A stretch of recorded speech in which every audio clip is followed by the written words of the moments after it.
On today's episode of Faith in Focus, I want to discuss the complexity of God and how an infinitely complex God communicates with really simple-minded people like us. And I want to use two examples of videos from YouTube, one a clip from a movie, Interstellar, and one a kind of a science experiment explaining interdimensionality from a channel called Action Lab. So I want to take these 2 points that are made in these two videos and explain, hopefully, why an infinitely complex God has to kind of communicate in imprecise language to people like us. So that's what this episode is going to be about, and I hope you enjoy it. Hey guys, if you've been a listener of Faith in Focus for a while and have enjoyed what you've been hearing, I would love it if you would consider becoming a monthly supporter of the ministry. As a missionary with InFaith, my work is entirely supported by listeners like you, who believe in the work God has called me to do, and podcasting is just a small part of that. I also teach the Bible at my local church, in the ministry house I live in, and with the young men God has put in my life to disciple. I also do biblical counseling that is entirely donation-based, so your monthly support goes in part to help support counseling sessions for people who may not be able to afford any or all of the cost of counseling. And with your monthly support, I would be able to go on to full-time ministry, which would include more podcast recording, new podcast ideas that we've had, and different forms of online teaching, as well as more availability for counseling sessions. If you'd like to become a monthly supporter, you can email me at dennissotheby@infaith.org or head over to infaith.com/Dennis-Sotheby. Thank you.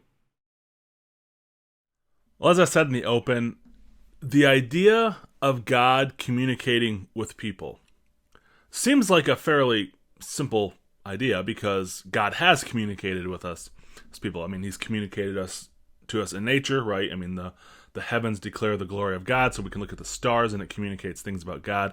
We can look at cells and biology and all of this stuff, and it communicates things. So God has communicated through nature, and then He has spoken to us through the Word. Obviously, 66 books of the Bible. This is God's Word to us. God's message that He wants to give to humanity is included in these books. He's also communicated to us through the indwelling Spirit, through the person of the Spirit living within us. So God does communicate, and He is speaking and has spoken with people, but the reality of the situation, and again, this is just as I see it, and just kind of thinking through this, and I've been thinking about this for several years and trying to process some stuff about how does God communicate with us as people. Again, if God is infinitely complex, and we humans are finite and limited, how does God communicate to us? So, maybe you've heard the illustration of if you've seen, an ant colony. Maybe you see ants, and there's maybe a lawnmower or something coming, and you can see it heading towards the ant colony. How would you, as a human, communicate to the ant colony that they're in danger? I mean, you don't speak ant. You can't communicate with them in some way. I mean, short of going down and just grabbing them and moving them out of the way, how would you ever warn them? And of course, even that is a very limited example of how an infinite God would communicate to us as people. But the reason why I think this is important is because I think that this helps to indicate why in the Bible there is sometimes imprecise language that doesn't seem to make sense to us as people. Like, we as people, we see the language of the Bible and we try to rationally figure it out. And specifically what I'm going to be hitting on is this idea of time and predestination and foreknowledge.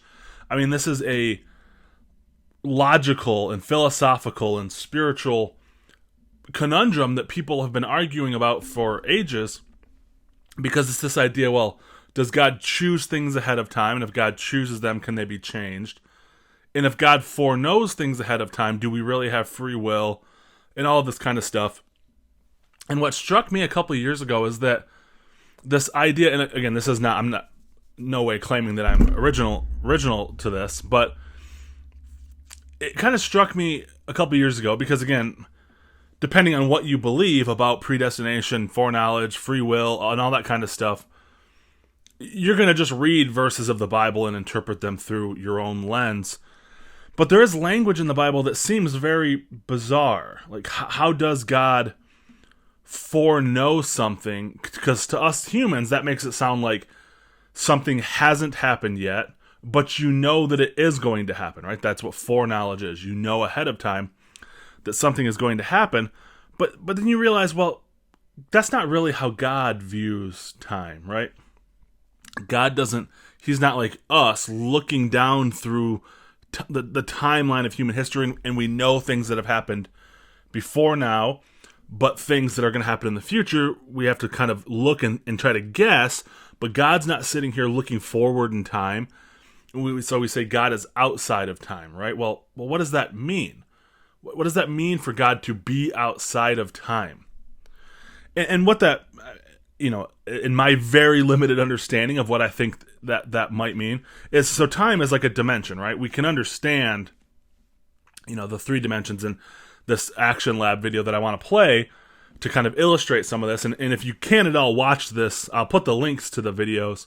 So if you're listening and you want to go watch the videos, you can watch them. So I'll put the links in the show description. But if you're watching, that'll be helpful. But I'll try to interject to explain what's happening in the video. But in this Action Lab video, he will explain how, the dimensions work. And obviously, it's not that hard for us to understand. We understand that, right?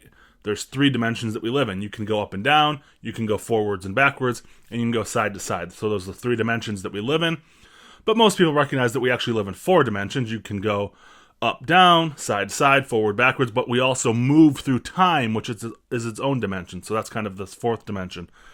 Well, if you had a being who lived outside of all of those dimensions, we understand that God is omnipresent. He is, it's not like God moves forward and backwards and side to side. He is just everywhere all at once. So if you take that same concept and think of, okay, well, God doesn't, if he wants to go to my friend's house, he doesn't have to physically move to the west 3 blocks to go see them. He is already there, and he's here, and he's there, and he's everywhere. So we kind of understand that. But then when it comes to the time issue, it becomes a little bit more hazy. Like, how does God exist everywhere within time at the same time? But he must, just in the same way he exists outside of space, he exists outside of time, and he's infinitely complex, so he exists outside of all of those. So even as I'm starting to say this, you're probably realizing, so to say that God is looking forward in time is not really accurate. He's looking at all of time at once. So with that being said, I want to play this Action Lab video, and I'll cut in if I feel like something needs to be explained a little bit, but I'm just going to let it play, and this will help explain some of what I'm talking about. And it's pretty cool what he explains.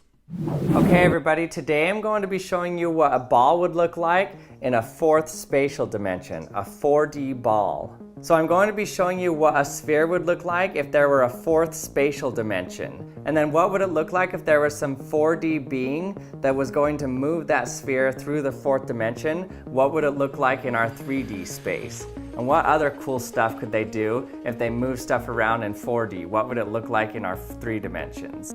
So we live in a universe that has 3 spatial dimensions. That means you can go this way, you can go this way, and you can go up and down. For example, I have this cube here in 3 dimensions, but what would it mean if I were only to look at this cube in 2 dimensions? Well, because we only have 2 dimensions, it means we can only go this way, but not up and down. So it's the equivalent of taking a slice of this cube. So instead of having a cube now, I take a slice of it. So now this is just called a plane. It has the X and the Y axis, so it has these spatial dimensions, but it has no up and down. So that means when you look at it sideways, all you see is a line. So now we have a world that's only 2 dimensions. What would a sphere look like in these 2 dimensions? Well, because everything in 2 dimensions is just a slice of 3 dimensions, instead of a sphere that has up and down to it, you would only get a slice of that sphere. So a sphere would now look like a circle. So the first thing I want you to notice about this 2-dimensional circle is that for me in 3 dimensions, looking at this 2-dimensional plane, I can see the entire circle at one time. I see everything, the inside of it, the outside of it, everything, all at once. But for somebody living in this two-dimensional world, they don't see a circle, but they see a line.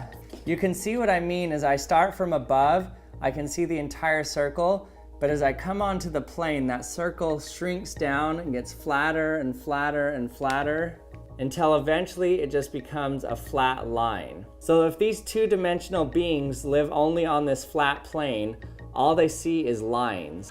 Okay, so again, if you're just listening, that might sound a little complex, but I mean, essentially what if you take a sphere, which is a three-dimensional object, right, but you just take a sliver of that and turn it into just a 2D shape, all you're going to be looking at is a circle. You're going to be just looking at a slice of that.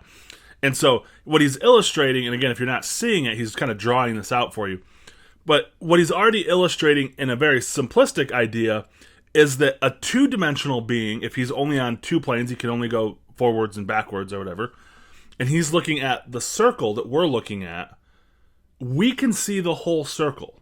We can see all sides of it, we can see the top of it and everything, but what they're looking at is just a line. All they can see is the edge, so to speak, of the circle. Like imagine taking a coin, and you can look at it this way, but a two-dimensional being is only going to be looking at it this way. You have to turn it sideways, and they can only see the edge. But we, as three-dimensional beings, as what you might call like an extra-dimensional being to these 2D creatures, we would be almost godlike because we can see everything all at once. We can see all of Abraham Lincoln's face on the penny. We can see the side. We can see everything. They could only see just a sliver of that. So that's what he's kind of illustrating, that when you go from 2 dimensions to 3 dimensions, how it kind of, to be a 3-dimensional being over a 2-dimensional being, you're able to see so much more. You're able to see all of it at once, as opposed to what the 2-dimensional being can see. So that's explaining kind of what he's shown so far. So let's continue on. So what would a sphere look like to this 2-dimensional person?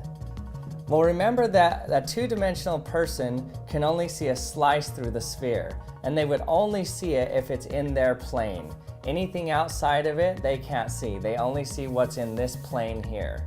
So in order to see this, I would have to move it into the plane. But what it would look like from their point of view, it would look like a circle just suddenly appears and then gets bigger and then smaller and then disappears. And so me as a 3-dimensional being moving this 3D object through their 2-dimensional plane would seem quite mystical.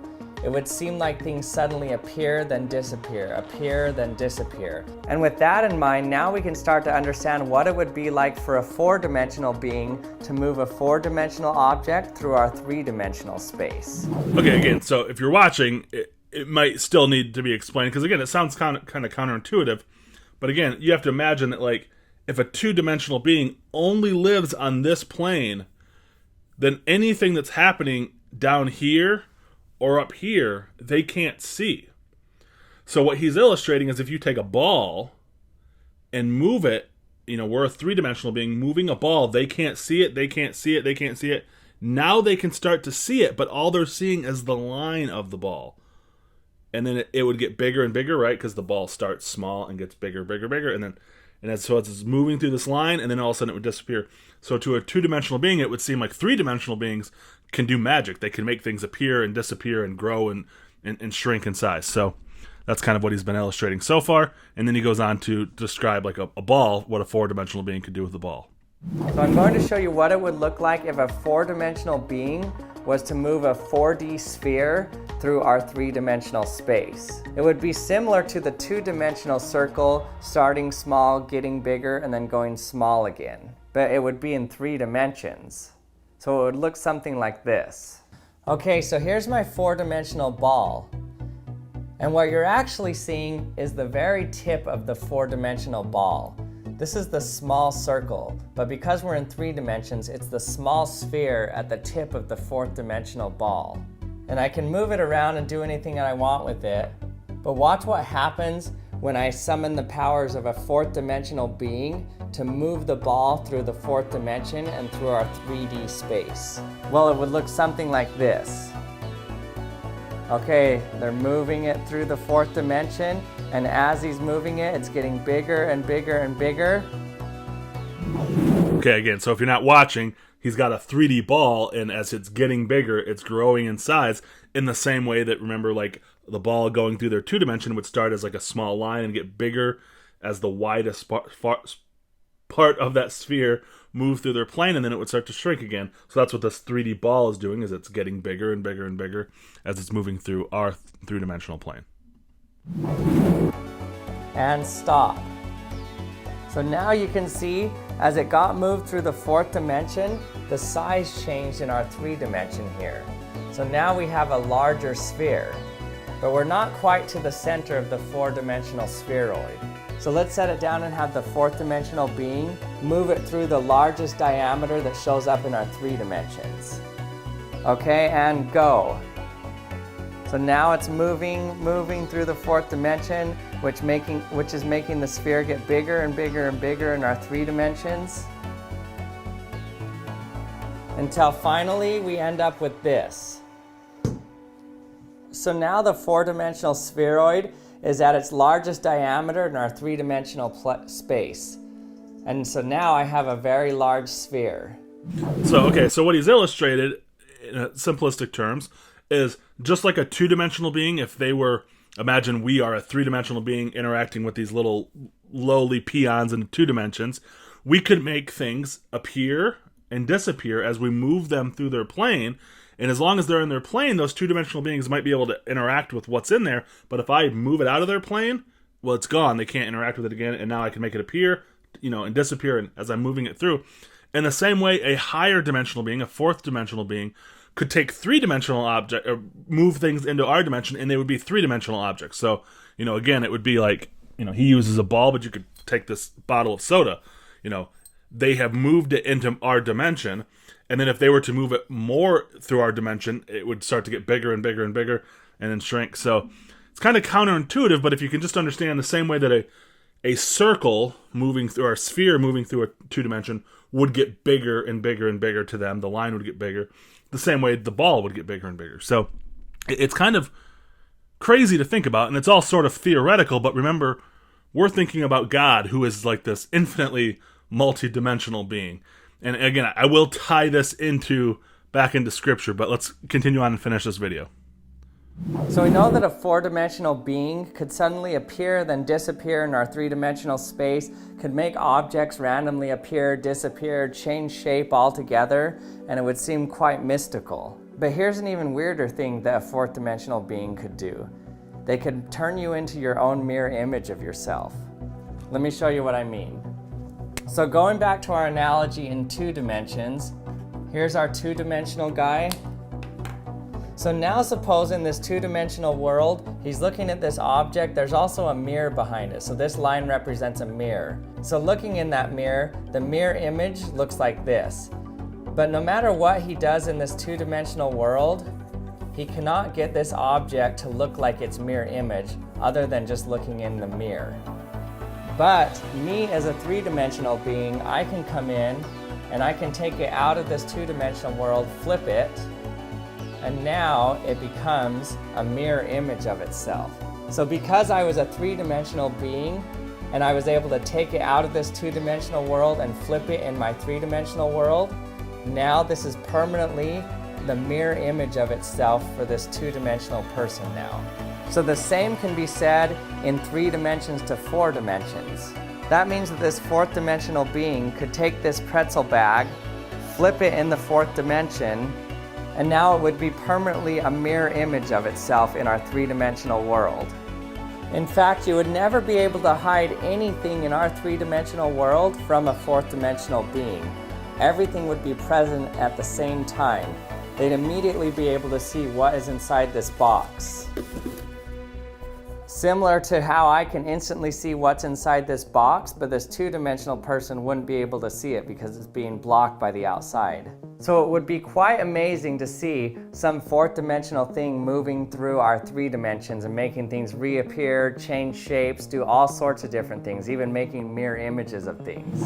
Okay, so that last part is specifically interesting to me because, like he illustrates, like, again, the two-dimensional being, if you draw a square, they're only going to be able to see the line of the square. They're not going to see the whole square. They're just going to see the line. So if you were to draw a dot in the center of the square, the two-dimensional being can't see the dot, the line, the edge of the box is blocking it out.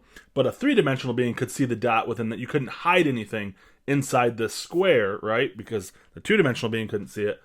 And then again, just extrapolate that up to God, out to God. You could, what he does with a box, he has a three-dimensional box and he puts stuff in it. A fourth-dimensional being could see inside that box and see everything that's inside there. Again, just extrapolate that to God, who's just this infinite being. And then it kind of makes sense. Like, nothing can remain hidden before God. He knows everything. He can see everything. Forward, backwards in time, anywhere. Like, he's everywhere. He knows everything. You can't hide anything from God. And so that, to me, is quite interesting. So that video, again, go back, kind of check it out on YouTube yourself, watch it a couple times. It is really interesting and trippy to think about, and it's hard for us to think about because we're so limited by these three dimensions of space that it's hard for us to put ourselves in a position beyond that, which I think that's what adds to the complexity, right, of God, who is an infinite being, having to communicate to us who live in these three-dimensional space, and then we live in time. How does he communicate these infinitely complex truths to people like us? So I think that's where this, if you've never seen the movie Interstellar by Christopher Nolan with Matthew McConaughey, it's kind of a trippy movie. It's sort of one of my favorite ones, and at the end, it's a little bit confusing what happens at the end of the movie. But when I show this clip, I'll try to explain, at least as I understand things, and I've been able to figure things out, what is happening at the end of the movie Interstellar. But if you haven't seen it, essentially the premise is the Earth is dying, all the crops are failing, people have to get off of the Earth. So this space program wants to get humanity off into a habitable planet, one that we can live on. But they're torn. How do we get humanity off of the planet? We don't have enough fuel to get everything off of humanity. We have to basically defy gravity, but we don't understand the laws of gravity. We can't figure out how it works. So Matthew McConaughey and his team go off into a black hole and go to some interstellar galaxy, to these planets, to try to figure out how to get around this problem of gravity. And then at the end, spoiler alert, he figures out how to do that, or he's shown how to do that, and he's able to communicate that to the people back on Earth. So I want to just show this clip. And again, if you haven't seen Interstellar, you should really watch it. I think it's a very entertaining movie. But this last 3-minute clip is where Matthew McConaughey goes into this black hole. The something has put a black hole in our solar system, and that's what they use to travel through. But so Matthew McConaughey is going to go into that black hole, past what they call the event horizon, where essentially gravity is at the center of this black hole. He's going to go past that and try to figure out the secret of gravity and all that kind of stuff. So he goes into this with his little robot friend, and he's able to communicate back to his daughter here on Earth. So here's this clip of that happening. It's gravity. Don't you get it yet, Tars? I brought myself here. We're here to communicate with the three-dimensional world. We're the bridge.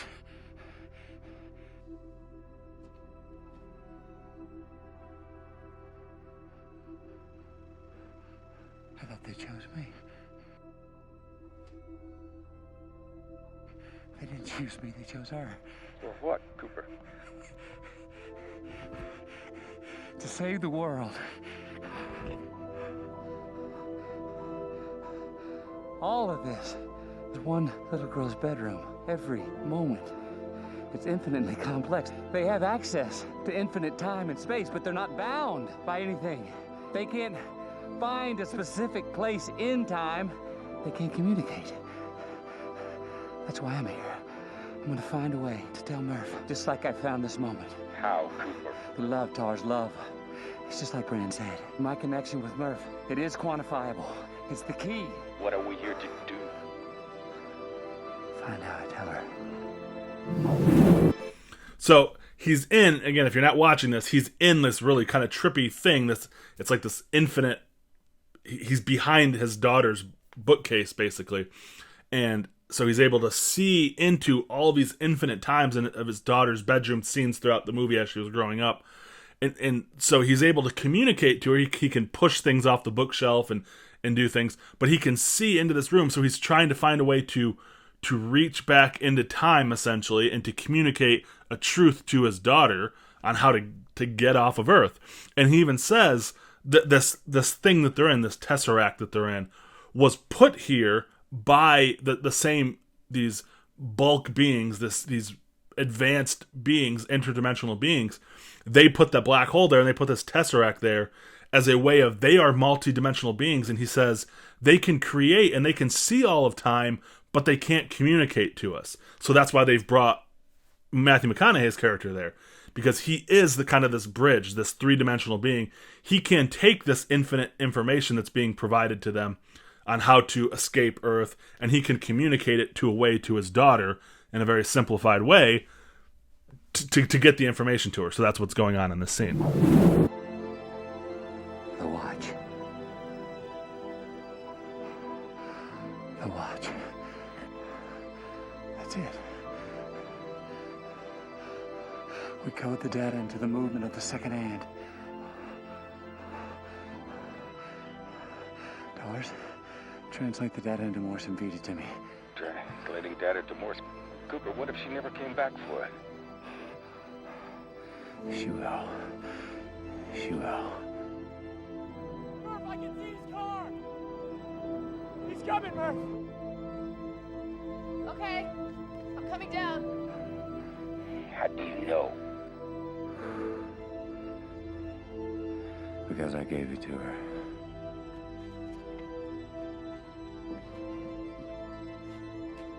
Roger Morse's ... dash dot. Dash dot. Dash dot.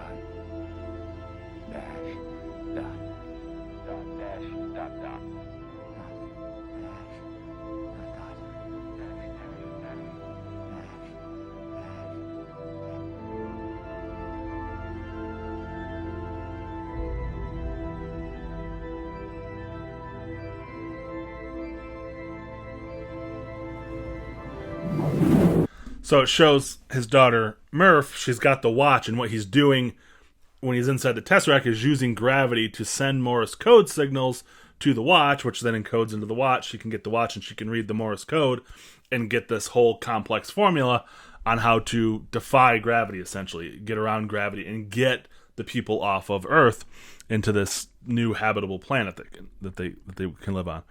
And so what I think is crazy, and in the movie they make it sound like, well, who could be so advanced to create this infinite tesseract that Matthew McConaughey could go into and then communicate to his daughter, and they basically say it's us. We've saved ourselves and gotten ourselves off the planet. So then humans have evolved to be this super interdimensional beings who've then been able to reach back into the past and create this three-dimensional space that Matthew McConaughey can go into. So it's kind of a little trippy in that regard. But again, think about just like the Action Lab video, this concept, and just apply it to God. God is this infinite being. How in the world could he communicate to us as people? He had to find a way to communicate in a language that we could understand. In the same way that, you can't communicate to an ant. You can't just say, hey, move, get out of the way. There's a lawnmower coming. You would have to become an ant. You'd have to go down there and figure out in a very simplified way to communicate through however ants communicate, pheromones, signals, clicks of their antenna, whatever they do. You would have to do that, but it would be an infinitely complex message. Hey, there's this lawnmower coming. Here's what a lawnmower is going to do. It's going to suck you up. It's going to treat you. You want to just say, get out of here, move, run away. And so God is this infinite being. How does he communicate to three-dimensional beings? And as the Action Lab thing, he can do strange things. He can see everything. He can make things appear, disappear, whatever. But this helps to me to explain things in the Bible. And again, I'm not saying that we should just revel in ignorance. Like, oh, well, we just can't understand the mind of God, which is true. But God has revealed things to us because he does want to communicate with us. He's not just sending us riddles that we can't solve. So I'm not saying that this should be a cop-out. But, when there's things like this in the Bible, Romans 8:28, verse 30, for those God foreknew, he also predestined to be conformed to the image of his Son, that he might be the firstborn among many brothers and sisters. And those he predestined, he also called. Those he called, he also justified. Those he justified, he also glorified. And so people talk about this golden chain of salvation, this idea that God in eternity past knew those who would be in Christ. Well, was he looking down through time? Well, not really. But for us as humans, the best way that we can think about that is as foreknowledge. Is as like an Interstellar Morse code, ... dash ... That's the best we can understand. Is this idea of foreknowledge. Although it's not really foreknowledge, because God's not knowing it beforehand. In the same way, how can he have justified me, which happened, 20-something years ago? I was justified, but those he justified, he also glorified. Well, glorification is something that happens to me sometime in the future, hopefully, God willing, several decades in the future, when I die and I'm glorified with a new body. Yet to God, he's saying, I foreknew you, I called you, I justified you, I glorified you. And to him, it's all past tense. Like it's all happened at the same time. So when we get really, bent out of shape about, well, how does God foreknow? And if God foreknows, how do we have free will? It's not really that he foreknows in the sense that we think of it, because we think if you foreknow something, you can't change what's happened. But God isn't seeing something that is going to happen. God sees everything as if it's happening at the same time. So it's not really foreknowing. And I always like to tell people, when God's like, we say Abraham, sacrificed or was called by God to sacrifice Isaac, whatever, 3,500 years ago or whatever. And then Jesus died on the cross 2,000 years ago, and I live here in 2022. But to God, he's looking down right now, and he's seeing me record this podcast. He's seeing you listen to this podcast, hopefully. He's seeing Jesus die on the cross. He's seeing Abraham with Isaac. He's seeing all of it at the exact same time. In the same way that he is everywhere at the same exact time, he sees all of time as if it's the exact same time. Now, how does that work? We don't know, and we will never know, because we will never be God. In the same way that if you could communicate in some rudimentary way and try to describe to an ant what it's like to be a human, you might be able to communicate facts in a very simplified way, but that ant is never going to know, even if he could figure out what you mean by humans and love and all these kinds of things. He's never going to really know what that means. He can't experience that. So God is limited, if I can say that, by him trying to communicate his infinite being to us as finite people.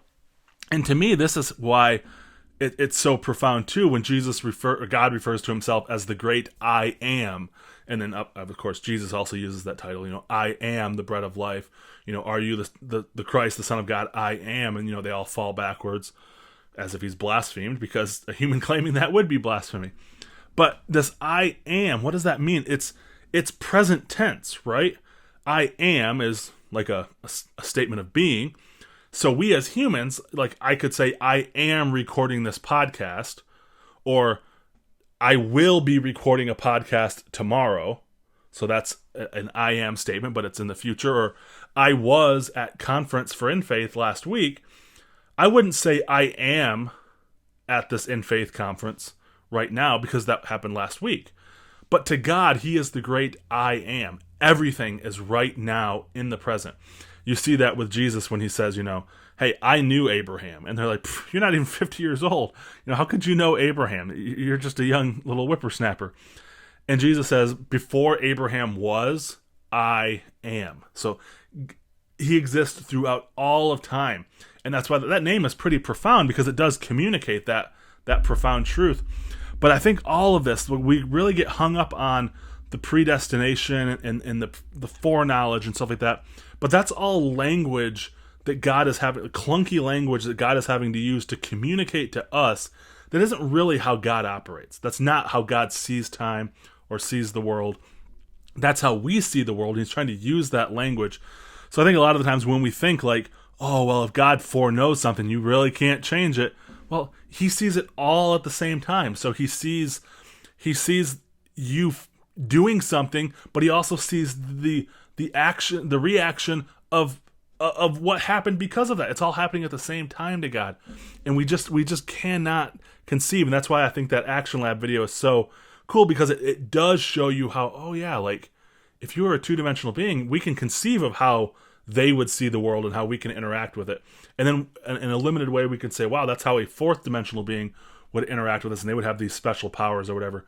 But you have to multiply that by an infinite amount to understand God. So sometimes we get into these arguments about, foreknowledge and predestination and election and all this kind of stuff, when in reality, it's just us trying to decipher this Morse code type language that God has communicated to us. Yes, it reflects truths about God, but it reflects truths about God in the way that we can try to understand them in our limited way. So I think sometimes it's arrogant when we say, here's what it means for God to foreknow something and to predestine it and to choose all this kind of stuff. It's almost like, okay, you've taken an infinite God, used the incomplete language that God had to use to communicate to fallen people, and somehow you perfectly understand that language, so then therefore you perfectly understand the infinite being. To me, that seems a little bit ridiculous. So again, that's this episode. I'll put the links to the videos in the show notes to go in and watch them. But if you're watching it, you probably would be better served. But that's kind of the point of what I'm trying to communicate, is that God is infinite. So the language he uses, we have to understand, is pointing to something that really only we can understand. It's not an accurate reflection exactly of who God is, but if I can say it this way, it's the best God can do to communicate himself to us as people. So that's what I have for you today. I hope it caused you to think a little bit. Hopefully it caused you to go out and watch Interstellar as well if you haven't seen it. So have a good one. While Faith in Focus is a ministry of InFaith, the views and opinions expressed in this podcast do not necessarily reflect the views and opinions of InFaith as a mission.